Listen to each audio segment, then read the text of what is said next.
నిన్న అప్లోడ్ చేసిన వీడియోకి అయితే నేను అనుకున్న దానికంటే మంచి రీచ్ వచ్చింది. చాలా చాలా చాలా థ్యాంక్స్ వెరీ మచ్ అండి అందరికీ.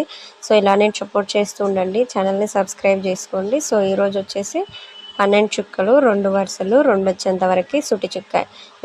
ఇంకెవరికైనా ఇంట్రెస్ట్ ఉంటే ఎలాంటి ముగ్గులు కావాలో కొంచెం కామెంట్ చేయండి. అండ్ సింపుల్, చాలా ఈజీ, బిగినర్స్ కూడా చాలా ఈజీగా నేర్చుకోవచ్చు.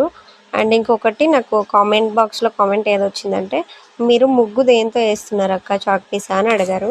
నేను వేసే చాక్ పీస్ కాదండి, మేము ఉండే సైడు రేకుల రూమ్లలో సీలింగ్ వేయించుకుంటారు. అవి పగలగొట్టిన తర్వాత ముక్కలు ముక్కలు చేసేస్తారు. వాటితోనే ముగ్గు వేసుకోవచ్చు ఈజీగా. నాకు వాటితోనే వేస్తే మంచిగా అనిపిస్తుంది, ఎందుకంటే కొంచెం దొడ్డుగా అనిపిస్తుంది. చాక్ పీస్తో అంత బాగా అనిపించదు. అండ్ ముగ్గుతో వేయడానికి అది రోడ్ కాబట్టి ఇబ్బంది అయిపోతుంది. సో ఇంతే. అండ్ మీకు ఇంకొక విషయం చెప్పాను, ముగ్గు వేసిన తర్వాత తప్పులు వస్తే మొత్తం తుడిచేయమాకండి, అలా తుడ్చకూడదంట ముగ్గుని. మా అమ్మ చెప్పింది నాకు ఈరోజు, అందుకే మీతో షేర్